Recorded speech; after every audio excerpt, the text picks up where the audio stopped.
إن الحمد لله نحمده ونستعينه ونستغفره ونعوذ بالله من شرور أنفسنا من سيئات أعمالنا من يهده الله فلا مضل له ومن يضلله فلا هادي له وأشهد أن لا إله إلا الله وحده لا شريك له وأشهد أن محمدا عبده ورسوله بسم الله الرحمن الرحيم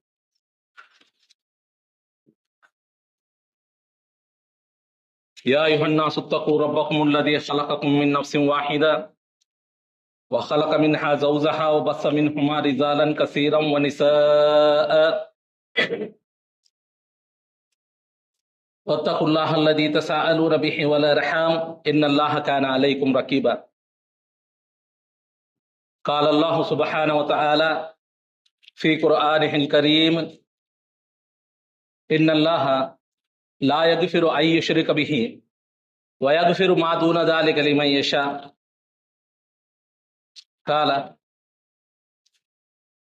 قال الله سبحانه وتعالى الذين تتوفاهم الملائكة طيبين يقولون سلام عليكم ادخلوا الجنة بما كنتم تعملون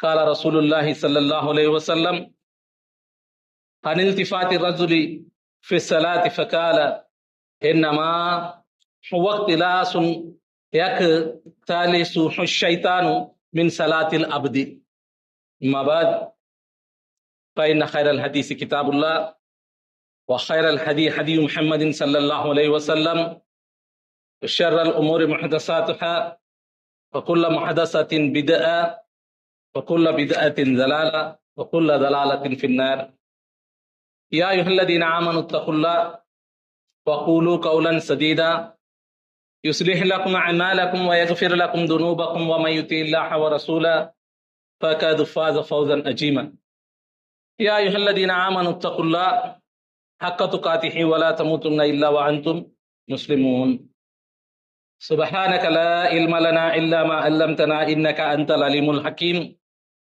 رب اشرح لي صدري ويسر لي أمري واحلل عقدة من لساني يفقهوا قولي ربي زدني علما ربي زدني علما ربي زدني علما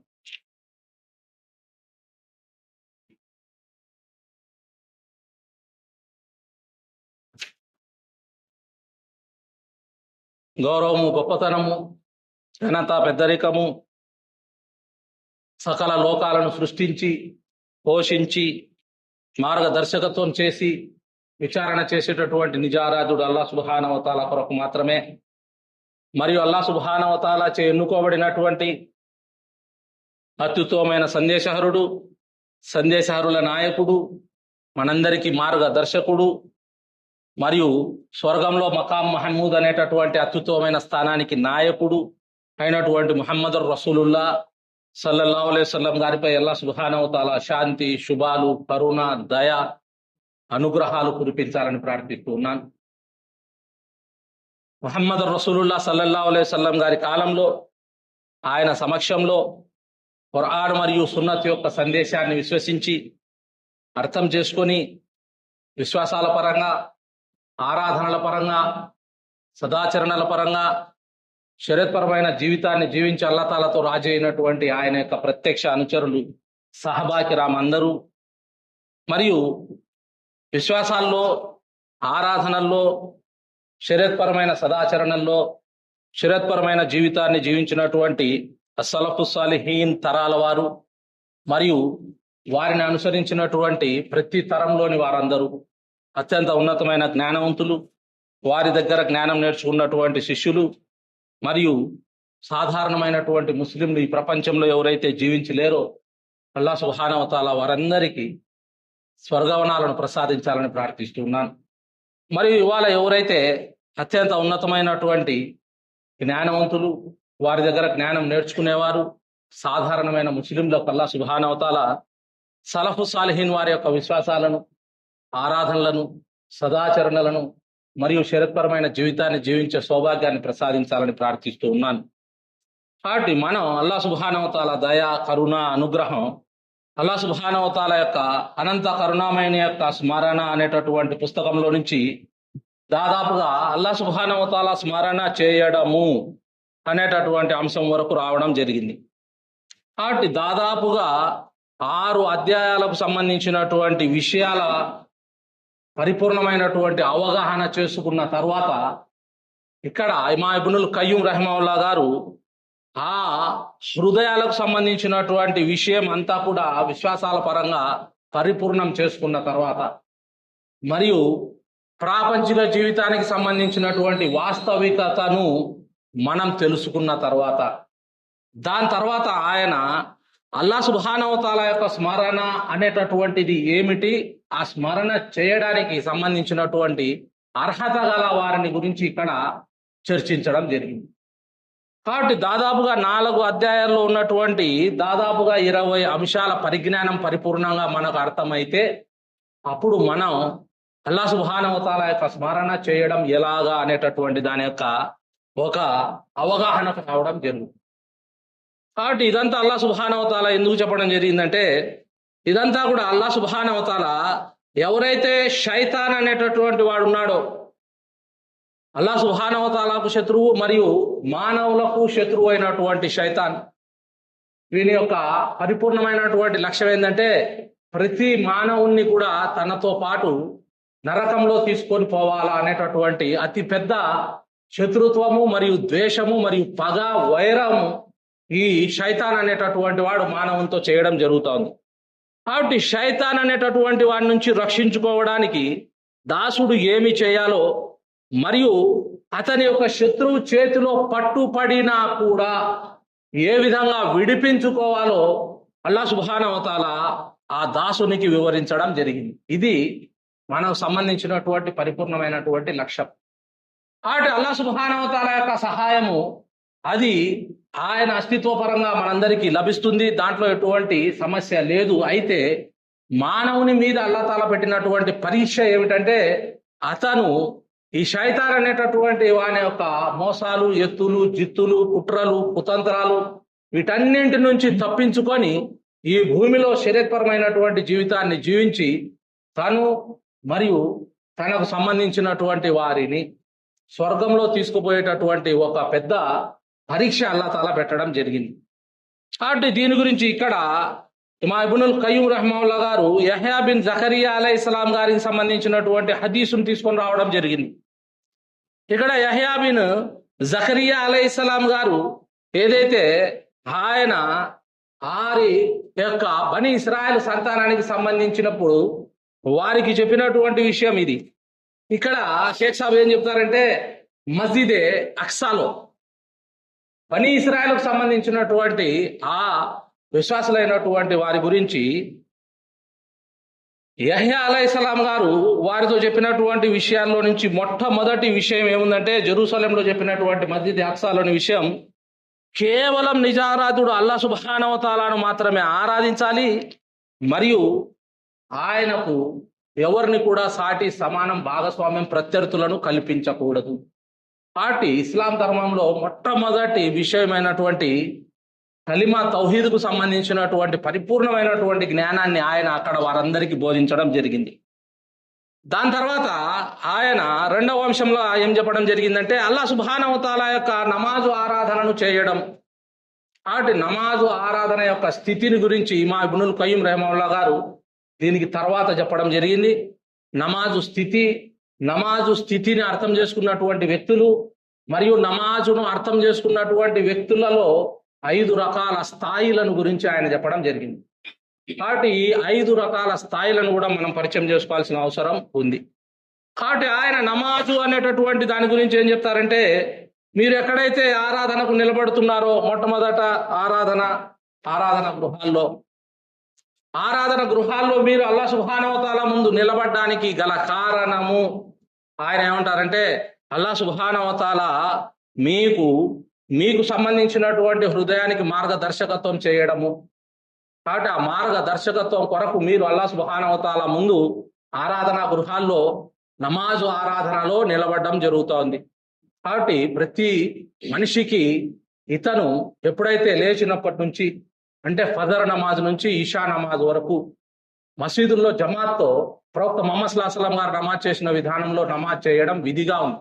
దీన్ని ఎవరైనా తప్పిపోతే శైతాన్ అతన్ని లాక్కొని పోవడం జరిగింది ఈ ప్రాపంచిక జీవితంలో. కాబట్టి ఈ ఆరాధనలో ఏ విధమైనటువంటి విధానంతో ఆ వ్యక్తి అల్లాహ్ సుబ్హానహు వ తఆలా ముందు నిలబడుతూ ఉన్నాడో దాని గురించి ఇక్కడ యహ్యా బిన్ జకరియా అలైహిస్సలాం గారు ఏమంటారంటే, అల్లాహ్ సుబ్హానహు వ తఆలా తన దాసుడు ఆయనను ప్రార్థిస్తూ ఉన్నంత వరకు తన దాసుని ఆయన రక్షణలో పెట్టుకోవడం జరుగుతుంది. అల్లాహ్ తాలా చెప్పినటువంటి ఆరాధన చేస్తే, మరియు అతనికి ఆ హృదయానికి ప్రాపంచిక జీవితంలో అతను జీవించేటటువంటి జీవితానికి సంబంధించినటువంటి మార్గదర్శకత్వాన్ని కూడా చేయడం జరుగుతుంది. కాబట్టి ఆరాధకుడు ఎవరైతే ఉన్నారో అతను ప్రాపంచిక జీవితంలో అన్ని రకాల వర్గాల నుంచి, మరియు అన్ని రకాల నేరాల నుంచి, మరియు అన్ని రకాల తప్పుల నుంచి, అన్ని రకాల పాపాల నుంచి తప్పించుకునే అవకాశం దొరుకుతుంది. అతనికి సంబంధించిన ధర్మ సంపాదనను సంపాదించే అవకాశం దొరుకుతుంది. అధర్మ సంపాదనలకు దూరంగా ఉండేటటువంటి సౌభాగ్యం లభిస్తుంది. కాబట్టి ఇక్కడ అల్లాహ్ సుబ్హానహు వ తఆలా ముందు నిలబడి, నేను బయట ప్రపంచంలో పోతున్నాడు, శైతాన్ ఈ బయట ప్రపంచంలో రకరకాలుగా మానవులందరినీ కూడా మార్గ భ్రష్టత్వం మరియు సత్య తిరస్కారాల్లో తీసుకొని పోవడం జరిగింది. నన్ను, నా భార్య బిడ్డలను నేను షరీయత్ పరంగా కాపాడుకునేదానికి నాకు మార్గదర్శకత్వం ప్రసాదించు అల్లాహ్ అని ఇక్కడ ఆరాధనలో అడగడం జరుగుతుంది. దాని తర్వాత అల్లాహ్ సుబ్హానహు వ తఆలా ఏదైతే మార్గదర్శకత్వం గురించి ఆయన ఖురాన్ మరియు సున్నతులో అవతరింపజేసినటువంటి అన్ని రకాల విశ్వాసాలను మరియు పునాదులను, మూల సూత్రాలను, షరతులను మనం బయట ప్రపంచంలో మనం శైతాన్ నుంచి తప్పించుకునేదానికి చెప్పిన విషయాలన్నీ కూడా నేర్చుకోవాల్సిన అవసరం కూడా ఉంది. కాబట్టి అల్లాహ్ సుబ్హానహు వ తఆలా ఆరాధన చేసేటటువంటి దాసుడు ఎప్పటి వరకు ఆ ఆరాధన చేస్తూ అల్లాహ్ సుబ్హానహు వ తఆలా మార్గదర్శకత్వం అడుగుతూ ఉంటాడో, అల్లాహ్ సుబ్హానహు వ తఆలా అతన్ని చూస్తూ అతనికి అల్లాహ్ సుబ్హానహు వ తఆలా అతనికి కావలసిన మార్గదర్శకత్వం చేయడం జరుగుతుంది. కాబట్టి ఆరాధనలో, నమాజులో మనం ప్రాపంచిక జీవితపు కోరికలను గురించి మరియు ప్రాపంచిక జీవితానికి సంబంధించినటువంటి ఆ గౌరవాల గురించి కానీ, శోభల గురించి కానీ, అక్కడ దొరికేటటువంటి ఆ తాత్కాలికమైనటువంటి వాటి కోసం మనం అల్లాహ్ సుబ్హానహు వ తఆలాను అడగడానికి లేదు.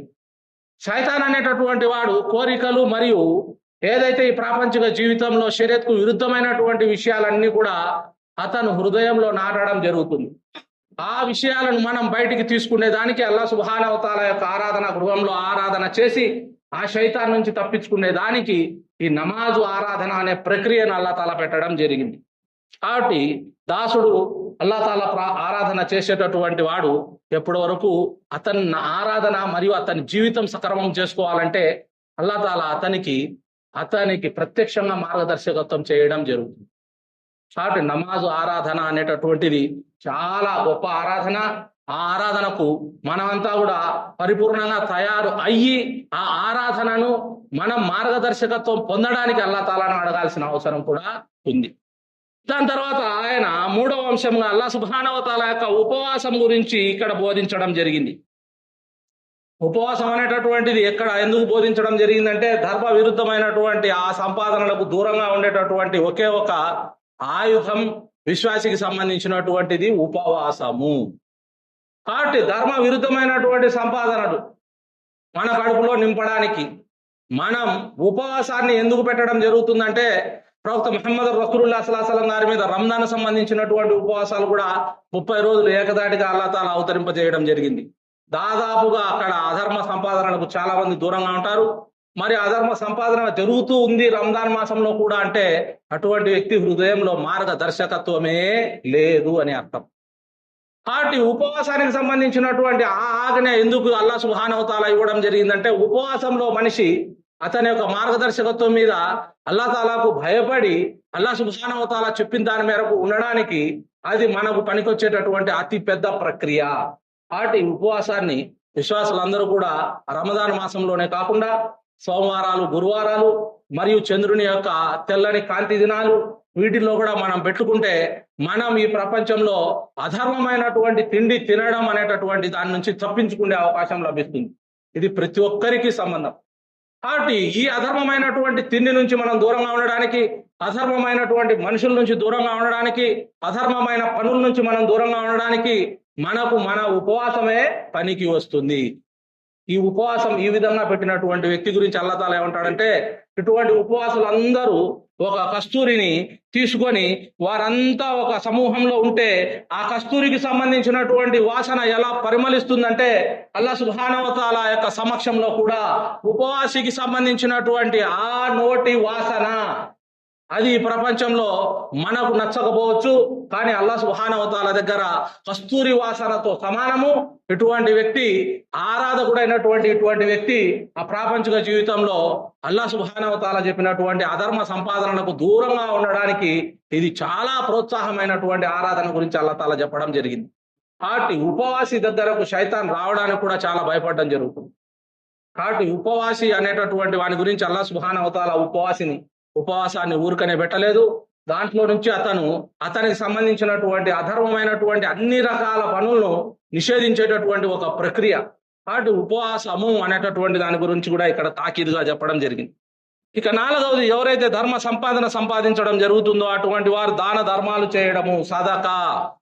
ఈ సదకా గురించి యహ్యా బిన్ జకరియా అలైహిస్సలాం గారు బనీ ఇస్రాయిల్ ఉమ్మత్ వారికి ఏం చెప్పడం జరిగిందంటే, ఒక వ్యక్తిని శత్రువులు బంధించడం జరిగింది, అతని చేతులను మెడ వరకు బంధించడం జరిగింది, మరియు అతన్ని చంపడానికి అతన్ని సిద్ధం చేయడం జరిగింది. అటువంటప్పుడు ఆ వ్యక్తి వారికి అతని యొక్క సంపాదనలో నుంచి కొంచెం సంపాదనలో నుంచి డబ్బును వాళ్ళకి ఇచ్చి, నా ప్రాణాన్ని మీరు కాపాడండి, నన్ను మీరు చంపద్దండి అని ఆ డబ్బును ఎప్పుడైతే ధర్మ సంపాదనను ఇవ్వడం జరుగుతుందో శత్రువులు కూడా అతన్ని అక్కడి నుంచి విడిచిపెట్టడం జరుగుతుంది. ఇదే విధంగా అల్లాహ్ సుబ్హానహు వ తఆలా దగ్గర కూడా మనం ఈ దాన ధర్మాలు ధర్మపరంగా చేసినటువంటివి మన యొక్క ప్రాణాన్ని అక్కడ నరకం నుంచి కాపాడడం జరుగుతుంది. కాబట్టి ఈ సదకా అనేటటువంటి దానికి కూడా ఇస్లాం ధర్మంలో చాలా గొప్ప ప్రాధాన్యత ఉంది. ఇది చేసేటటువంటి వ్యక్తి కేవలం అల్లాహ్ సుబ్హానహు వ తఆలా కొరకు తప్ప కుడి చేత్తో చేస్తే ఎడమ చేత్తో కూడా దాని గురించి తెలియకుండా చేసేటటువంటి వ్యక్తికి రేపు అతని యొక్క ప్రాణాలను అల్లాహ్ సుబ్హానహు వ తఆలా నరకం నుంచి కాపాడడం జరుగుతుంది. కాబట్టి ఈ రోజు ఉమ్మత్లోని పరిస్థితులు ఏ విధంగా ఉన్నాయంటే, కేవలం వారు చేసేటటువంటి ఆ దాన ధర్మాలను గురించి ప్రపంచంలో చెప్పుకునేదానికి తప్ప అల్లాహ్ సుబ్హానహు వ తఆలా దగ్గర తమ ప్రాణాన్ని వదిలిపెట్టుకునేదానికి ఎవ్వరు కూడా ప్రయత్నం చేయలేదు. కాబట్టి ఈ విధమైనటువంటి రహస్యమైనటువంటి విధానంతో కేవలం అల్లాహ్ సుబ్హానహు వ తఆలాకు మనకు మధ్య తప్ప ఈ విషయం ఉంటే మన ప్రాణాలకు అక్కడ అత్యంత ఉత్తమమైనటువంటి భద్రత లభిస్తుంది. కాబట్టి 5వ విషయంలో ఆయన ఏం చెప్పారంటే, అల్లాహ్ సుబ్హానహు వ తఆలా ఏదైతే స్మరణలను గురించి చెప్పడం జరిగిందో, స్మరణలను గురించి మనం మాట్లాడుకోవడం మొదలు పెడతాం ఇప్పుడు. ఆ స్మరణలో నుంచి మొట్టమొదటి స్మరణ పరిపూర్ణమైనటువంటి తౌహీద్ జ్ఞానం, దాని తర్వాత నమాజుకు సంబంధించినటువంటి ఆ స్థితి, దాని తర్వాత అల్లాహ్ సుబ్హానహు వ తఆలా విధించినటువంటి చాలా రకాల విధులు కూడా ఉన్నాయి. కాబట్టి ఇక్కడ యహ్యా బిన్ జకరియా అలైహిస్సలాం గారు ఏమంటారంటే, ఈ స్మరణ చేయడము, ఈ స్మరణ అనేటటువంటిది ఎవరి హృదయాల్లో ఉంటుందో, నాలుక మీద ఉంటుందో, శరీర అవయవాలతో ఉంటుందో అటువంటి వారు ఈ శైతాన్ నుంచి ఒక పెద్ద రక్షణ, ఒక కోటలో నివాసం ఉండేటటువంటి వాడుగా అల్లాహ్ సుబ్హానహు వ తఆలా దగ్గర పరిగణించడం జరుగుతుంది. కాబట్టి ఒక వ్యక్తి ఒక కోటను తయారు చేసుకొని ఆ కోటలో ఉంటే ఈ శైతాన్ అనేటటువంటి వాడు ఆ కోట పరిధికి కూడా రాకుండా ఆ మానవునికి నష్టం కలిగించలేడు. కాబట్టి ఈ విషయాన్ని పరిపూర్ణంగా శైతాన్ నుంచి మనల్ని మనం కాపాడుకునేటటువంటి ఒక అద్భుతమైనటువంటి ప్రక్రియగా చెప్పడం జరిగింది. కాబట్టి స్మరణకు సంబంధించిన విషయాలన్నీ కూడా మనం పరిపూర్ణంగా విశ్వసించి నేర్చుకొని వాటి మీద ఆచరణ చేసే సౌభాగ్యం మనందరికీ అల్లాహ్ తాలా ప్రసాదించాలని ప్రార్థిస్తూ ఉన్నాను. దీని తర్వాత ప్రవక్త ముహమ్మద్ రసూలుల్లాహ్ సల్లల్లాహు అలైహి వసల్లం గారు ఈ 5 విషయాలను గురించి ఆయన సహబాయ కరాముకు బోధించిన తర్వాత వీటి గురించి పరిపూర్ణమైనటువంటి విధానంతో వారంతా విశ్వాసం కలిగి ఉండి దాని మీద షరియత్ మేరకు సాక్ష్యాధారాలతో సహా ఆచరణ చేస్తూ ఉంటే అప్పుడు ఆయన ఏం చెప్పారంటే, ఆ సహబాయ కరాముకు మొట్టమొదట మీరు వినడము దీన్ని సమా అంటారు. కాబట్టి షరియత్ పరమైనటువంటి అన్ని రకాల ఆజ్ఞలను పరిపూర్ణంగా వినడము, అది పరిపాలకులు చెప్పేటటువంటి విషయమైనా సరే మరియు సందేశహరులు చెప్పినటువంటి విధి మూల సూత్రాలైనా సరే వాటిని పరిపూర్ణంగా వినడం, విన్న తర్వాత వాటిని అర్థం చేసుకోవడం కూడా వినడం అనే దానిలోకే ఇక్కడ రావడం జరుగుతుంది. కారణం ఏంటంటే ఈ విధమైనటువంటి వ్యక్తి షరియత్ పరమైనటువంటి విషయాలను బాగా అర్థం చేసుకోవడం జరుగుతుంది. మనం ముందు చెప్పినటువంటి విషయాలు ఏవైతే ఉన్నాయో వాటి జ్ఞానం లేదు, వాటి మీద ఆచరణ లేదంటే అతను షరియత్ను వినేటటువంటి పరిస్థితిలో కూడా ఉన్నాడు. దాని తర్వాత దాని మీద విధేయత చూపడము అనేటటువంటిది ఇస్లాం ధర్మానికి ఆ మనిషికి సంబంధించినటువంటి స్వర్గ ప్రవేశానికి సంబంధించిన మూల సూత్రం. వినడము అనేటటువంటి దాంతో స్వర్గం లేదు, దానికి విధేయత చూపడము అనేటటువంటి దాంతో స్వర్గం అనేటటువంటిది అల్లాహ్ తాలా ప్రసాదించడం జరుగుతుంది. కాబట్టి దాన్ని విన్నట్లుగా వెళ్ళిపోయేటటువంటి వ్యక్తులకు స్వర్గాలు లేవు. విధేయత చూపడం దాని మీద అదే విధంగా. దాని తర్వాత పోరాడటం చేయడము.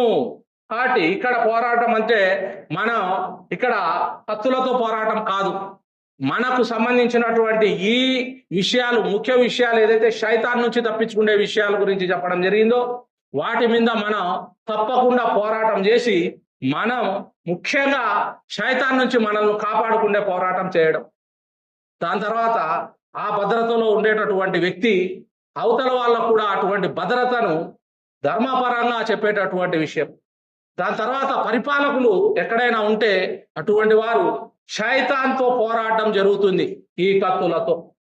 కాబట్టి యుద్ధం అనేటటువంటిది కూడా కేవలం శైతాన్ను ఎదుర్కొనే దానికి మాత్రమే ప్రవక్త ముహమ్మద్ సల్లల్లాహు అలైహి వసల్లం గారు మరియు ఆయనకు సంబంధించిన సహాబాయ కిరాం చేయడం జరిగింది. ఎవరైతే ముష్రికులు, సత్య తిరస్కారులు ఇటువంటి వారంతా కూడా కత్తులు తీసుకొని ప్రవక్త గారి మీదకి, సహాబాయ కిరాం మీదకి రావడానికి కారణం ఏంటంటే మొట్టమొదటి కారణం శైతాన్.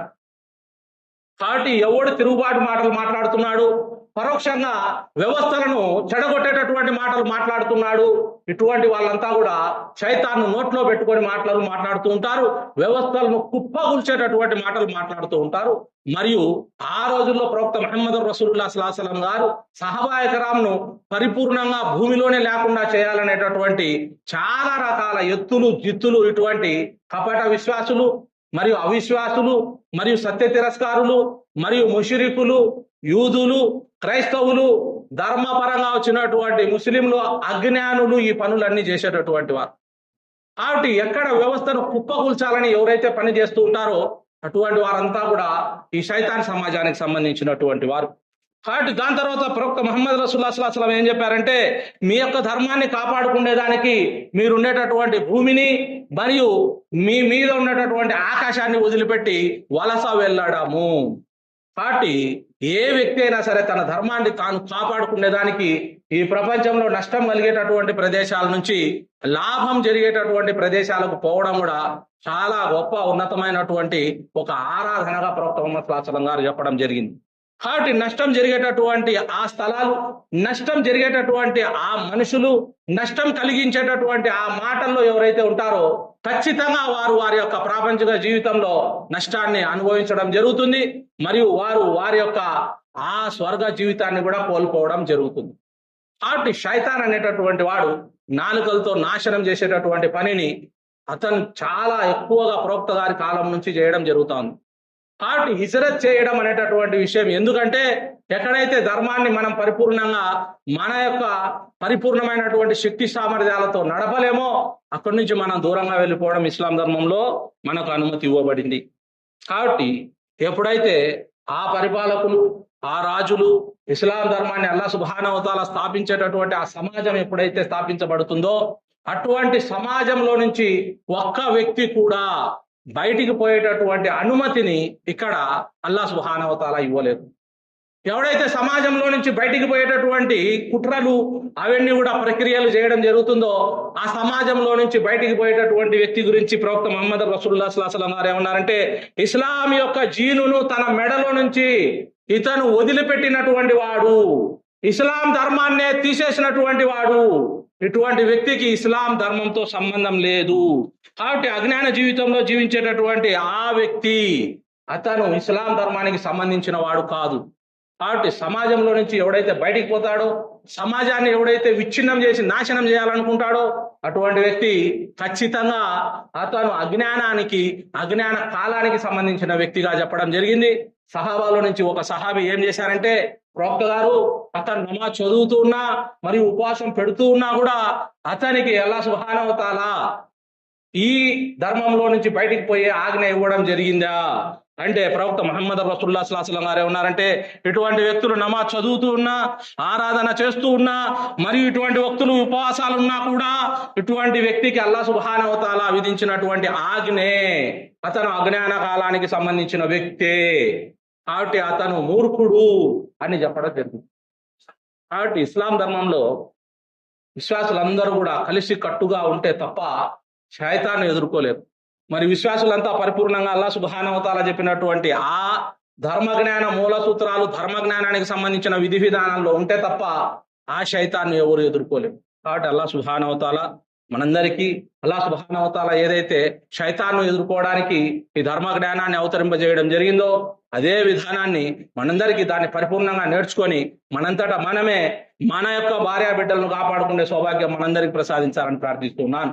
ఆమీన్. వాఖిరు దావానా అనిల్ హమ్దులిల్లాహి రబ్బిల్ ఆలమీన్.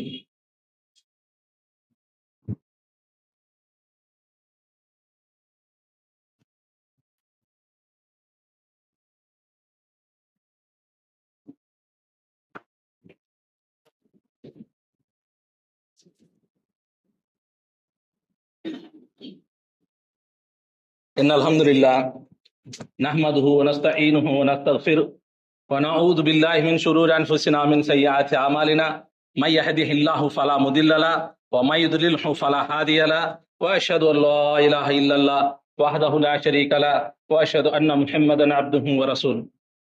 బిస్మిల్లాహిర్ రహ్మానిర్ రహీం. ఇన్నల్లాహ వ మలాయికతహు యుసల్లూన అలన్ నబీ యా అయ్యుహల్లదీన ఆమనూ సల్లు అలైహి వ సల్లిము తస్లీమా. అల్లాహుమ్మా సల్లి అలా ముహమ్మద్ వ అలా ఆలి ముహమ్మద్ కమా సల్లైత అలా ఇబ్రాహీం వ అలా ఆలి ఇబ్రాహీం ఇన్నక హమీదుమ్ మజీద్. అల్లాహుమ్మా బారిక్ అలా ముహమ్మద్ వ అలా ఆలి ముహమ్మద్ కమా బారక్త అలా ఇబ్రాహీం వ అలా ఆలి ఇబ్రాహీం ఇన్నక హమీదుమ్ మజీద్. కాబట్టి దీని తర్వాత మా ఇబ్నుల్ ఖయ్యిమ్ రహిమహుల్లాహ్ గారు పరిపూర్ణమైనటువంటి షిర్కును గురించి పరిపూర్ణ మూల సూత్రాలు చెప్పడం జరిగింది. కాబట్టి ఇక్కడ షిర్కుకు సంబంధించినటువంటి అంత జ్ఞానం ఒక వ్యక్తి ఎవరైతే తన స్వతహాగా మరియు తను ఎవరైతే భార్య బిడ్డలతో దీన్ని ఖచ్చితంగా ఆ షిర్కుకు దూరంగా ఉండాల్సిన పరిస్థితి ఉంది.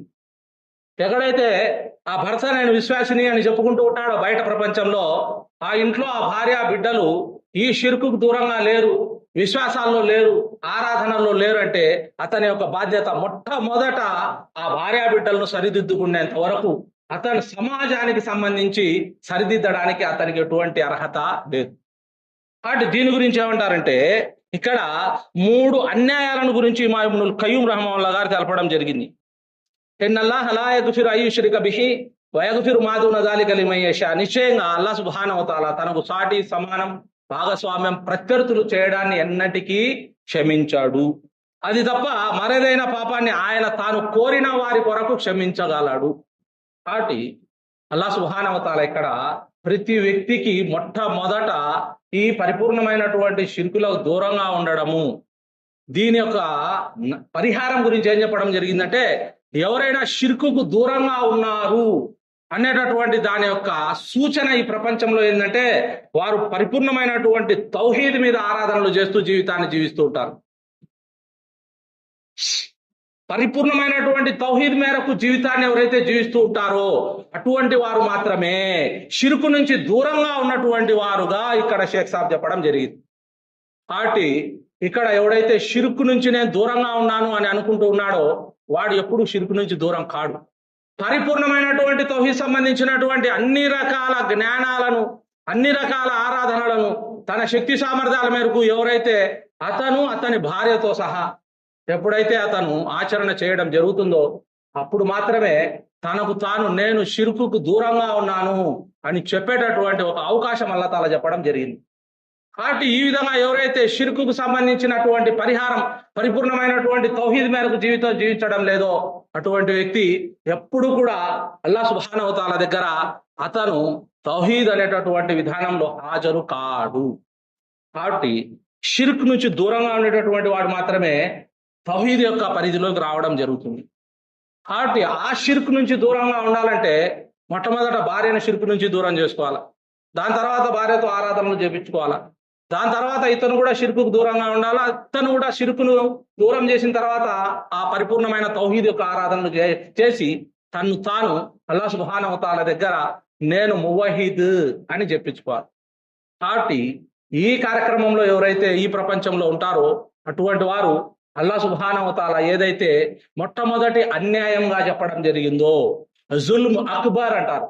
ఈ అన్యాయం అనేటటువంటి దాని నుంచి దూరంగా ఉన్నటువంటి వ్యక్తిగా పరిగణించబడతాడు. కాబట్టి మొట్టమొదట మనిషి మీద ఉన్నటువంటి అన్యాయం ఏంటంటే అతను పరిపూర్ణమైనటువంటి షిర్కులకు దూరంగా ఉండాలి, మరియు పరిపూర్ణమైనటువంటి తౌహీద్కు న్యాయం కూడా చేయాలి. ఇది భార్యతోనే సాధ్యము. కాబట్టి భార్యను కూడా ఖచ్చితంగా మనం ఈ పరిధిలోకి తీసుకురావాల్సిన అవసరం ఉంది. దాని తర్వాత రెండవ రకమైనటువంటి అన్యాయం ఏంటంటే ఈ రెండవ రకమైనటువంటి అన్యాయం చేసేటటువంటి వాడు ఆరాధకుల మీదనే జుల్మ్ అన్యాయం చేస్తూ ఉంటాడు అనమాట. ఒకరి హక్కులను ఒకరు కొట్టుకోవడం. ఇక్కడ ఎవరైతే మనుషులు ఒకరి హక్కులను ఒకరు కొట్టుకోవడం జరుగుతుందో, హక్కులు కొట్టుకోవడం అల్లాహ్ సుబ్హానహు వ తఆలా దగ్గర రెండవ పెద్ద అన్యాయంగా జరుగుతూ ఉంది. కాబట్టి మనం ఏ మానవుని హక్కును కూడా షరియత్ పరంగా కొట్టడానికి అవకాశమే లేదు. షరియత్ పరంగా మనల్ని సరిదిద్దుకునే దానికి అల్లాహ్ సుబ్హానహు వ తఆలా మనకు ఈ షరియత్ అవతరింపజేయడం జరిగింది. అంతేగాని మనం షరియత్ మేరకు ఏదైనా సరే ఉపదేశాలు చేయడానికి మనకు అల్లాహ్ సుబ్హానహు వ తఆలా ఒక అవకాశం ఇవ్వడం జరిగింది. అంతే తప్ప మనం ఇతర మానవుల యొక్క హక్కులను ప్రత్యక్షంగా గాని పరోక్షంగా గాని బయట ప్రపంచంలో గాని బజార్లలో గాని ఎక్కడైనా సరే ఒక వ్యక్తి హక్కును మనము కాలరాస్తున్నామంటే అది మన మీద మనం చేసుకునేటటువంటి అతి పెద్ద అన్యాయము. కాబట్టి ఈ అతి పెద్ద అన్యాయంలో చాలా మంది ఆరాధకులు ఇరుక్కుపోయినారు. కాబట్టి ఎప్పుడు కూడా మనము మన యొక్క ఆరాధన సోదరుని యొక్క హక్కును మనం కొట్టడానికి లేదు. ఉపదేశం చేసేటటువంటి వానికి ఇక్కడ మినహాయింపు ఉంది. ఉపదేశం చేయడానికి వాని దగ్గర అటువంటి జ్ఞానం లేదు, అవకాశం లేదు. ఇటువంటి వాళ్ళంతా ఒక చోట జమ అయ్యి గుంపులయ్యి వ్యవస్థను సర్వనాశనం చేసే పరిస్థితుల్లో ఎవరైనా ఒక దాసుని యొక్క హక్కును కొట్టడం జరిగితే అల్లాహ్ సుబ్హానహు వ తఆలా దగ్గర ఇది అతి పెద్ద అన్యాయాల్లో రెండవ అన్యాయము. ఇది ఖచ్చితంగా అల్లాహ్ సుబ్హానహు వ తఆలా దగ్గరికి విచారణకు వెళ్ళడం జరుగుతుంది. కాబట్టి ఈ రెండవ అన్యాయం కూడా చాలా దారుణమైనటువంటి అన్యాయము. ఈ అన్యాయం కూడా చాలా పెద్దది. ఇకపోతే మూడవ అన్యాయము. ఈ మూడవ అన్యాయం గురించి ఇమాం ఇబ్నుల్ ఖయ్యిమ్ రహిమహుల్లాహ్ గారు ఏమంటారంటే ఈ మూడవ అన్యాయం తనకు తాను తన మీద చేసుకునేటటువంటి అన్యాయం. ఈ అన్యాయం తనకు తాను తన మీదనే చేసుకుంటాడు ఒక వ్యక్తి. ఎలాగైతే ఆదం అలైహిస్సలాం గారు తన మీద తను అన్యాయం చేసుకున్నాడో, హవ్వ అలైహిస్సలాం గారు తన మీద తను అన్యాయం చేసుకుందో, అప్పుడు వీళ్ళు అల్లాహ్ సుబ్హానహు వ తఆలా ముందు నిలబడి అల్లాహ్ సుబ్హానహు వ తఆలా మాకు అన్యాయం చేసుకున్నాం, మా ఆత్మలకు అన్యాయం చేసుకున్నాం. కాబట్టి అల్లాహ్ సుబ్హానహు వ తఆలా ఈ మూడో రకమైనటువంటి అన్యాయం గురించి క్షమాపణ ఇవ్వడం జరిగింది. ఈ మూడవ రకమైనటువంటి అన్యాయం గురించి వారికి తిరిగి ఒక అవకాశం ప్రసాదించడం జరిగింది. కాబట్టి ఇక్కడ భార్య భర్త అనేటటువంటి దాంట్లో ఎక్కడ మినహాయింపు ఉండదు. ఇస్లాంలో ఆ షరియత్లో ఉండదు. ఈ భార్యను ధర్మపరంగా మనం సరిదిద్దుకోవాల్సినటువంటి ముఖ్యమైనటువంటి బాధ్యత ఉంది. ఆ భార్య మీద ఎవరైతే సరిదిద్దే ప్రక్రియ కార్యక్రమాన్ని చేయకుండా బయట ప్రపంచానికి ఇస్లాం బోధించడానికి రావడం జరుగుతుందో అక్కడ ఆ వ్యవస్థల్లో చాలా నష్టం జరుగుతుంది. అటువంటి వ్యక్తి తన భార్యను ఎప్పుడు కూడా సరిదిద్దుకోలేడు, కానీ అవతల వాళ్ళను మాత్రం వ్యవస్థను చిన్నాభిన్నం చేసేటటువంటి పని చేస్తూ ఉంటాడు. మరి ఏమి తెలియని అమాయకుల మాదిరి ఇట్లాంటి వాళ్ళంతా కూడా ఇస్లాం సమాజంలో తిరుగుతూ ఉంటారు. కాబట్టి ఈ అన్యాయం ఏదైతే ఉందో ఇక్కడ ఈ అన్యాయాన్ని అల్లాహ్ సుబ్హానహు వ తఆలా తనకు తాను తన మీద చేసుకునేటటువంటి అన్యాయం గురించి ఆ భర్త ఆదం అలైహిస్సలాం, ఆ భార్య హవ్వ అలైహిస్సలాం గారికి అల్లాహ్ సుబ్హానహు వ తఆలా ఒక అవకాశాన్ని ఇవ్వడం జరిగింది. ఆ అన్యాయాన్ని అక్కడ ఆయన క్షమించడం జరిగింది. ఈ అన్యాయం ఎవరైతే భూమిలో కూడా మన మీద చేసుకుంటే మన భార్య ద్వారా కూడా ఇది జరిగితే మనం అల్లాహ్ తాలా దగ్గర పశ్చాత్తాపం చేసుకునే అవకాశం ఉంది. అల్లాహ్ తాలా దగ్గర క్షమాపణ అడిగే అవకాశం ఉంది. కాబట్టి భార్య ఆమెను గాలికి వదిలిపెట్టి మసీదుల్లోకి వచ్చి మేము పరిపూర్ణమైన తౌహీద్ వాళ్ళము, మేము పరిపూర్ణమైనటువంటి షిర్క్ నుంచి దూరంగా ఉండే వాళ్ళము, మేము సమాజాన్ని ఉద్ధరించేటటువంటి వాళ్ళము అని ఎవరైతే చెప్పుకొని తిరుగుతూ ఉంటారో ఇలాంటి వాళ్ళతోనే ఈ ఉమ్మత్తులో చాలా నష్టాలు జరిగాయి, జరుగుతూనే ఉంటాయి. చిట్ట చివరకు ఇలాంటి వారితోనే ఈ భూ ప్రపంచంలో ఎవ్వరు కూడా ఆరాధన చేయకుండా మేము ముస్లింలు అని చెప్పుకునేటటువంటి వారంతా ఉంటారు. కాబట్టి మూడవ రకం అన్యాయం, ఈ అన్యాయం ఏదైతే ఉందో దీనికి సంబంధించి షరత్ ఏంటంటే ఆ వ్యక్తి పరిపూర్ణమైనటువంటి షిర్క్ నుంచి దూరంగా ఉండాలి, మరియు పరిపూర్ణమైనటువంటి తౌహీద్ మీద ఆచరణ చేసేవాడే ఉండాలి. అప్పుడు ఈ అన్యాయాన్ని అల్లాహ్ సుబ్హానహు వ తఆలా క్షమించడం జరుగుతుంది, ఆయన ఆ పశ్చాత్తాపాన్ని స్వీకరించడం జరుగుతుంది. కాబట్టి ఇక్కడ అల్లాహ్ సుబ్హానహు వ తఆలా ఏదైతే ఆరాధనకు చెప్పినటువంటి నమాజు స్థితి అనేటటువంటి విషయం గురించి అల్లాహ్ తాలా మనందరికీ పరిపూర్ణంగా దాన్ని పట్టుబట్టి నడుచుకునేటటువంటి సౌభాగ్యం ప్రసాదించాలని, మరియు మనకు మన భార్య బిడ్డలకు కూడా మనం ఇదే విధానంతో షరియత్ యొక్క విశ్వాసాలను, షరియత్ యొక్క ఆరాధనలను చేసేటటువంటి సౌభాగ్యాన్ని అల్లాహ్ తాలా మనందరికీ ప్రసాదించాలని, మనం ఇప్పటివరకు జీవించినటువంటి ఈ జీవితాన్ని అల్లాహ్ సుబ్హానహు వ తఆలా క్షమించాలని, మన పశ్చాత్తాపాన్ని అంగీకరించాలని, అల్లాహ్ సుబ్హానహు వ తఆలా మనకు ఇప్పటికైనా కూడా మనం పరిపూర్ణంగా వ్యక్తుల దగ్గర మెప్పులు పొందేటటువంటి విషయాలు వదిలిపెట్టి అల్లాహ్ సుబ్హానహు వ తఆలా దగ్గర మనం స్వర్గం ప్రసాదించేటటువంటి విషయాలను ఈ ప్రాపంచిక జీవితంలో ఆచరణ చేసే సౌభాగ్యం ప్రసాదించాలని ప్రార్థిస్తూ ఉన్నాను. ఇబాదల్లా రహమాని వ రహముకుముల్లా ఇన్నల్లాహ యఅమురుకుం బిల్ అద్లి వల్ ఇహ్సాని వ ఈతాయి జిల్ కుర్బా వ యన్హా అనిల్ ఫహ్షాయి వల్ మున్కర్ వల్ బగ్ వ యదుకుం లఅల్లకుం తదక్కరూన్ వలా జిక్రుల్లాహి తఆలా ఔలా వ అజల్ వ అతము వ అక్బర్.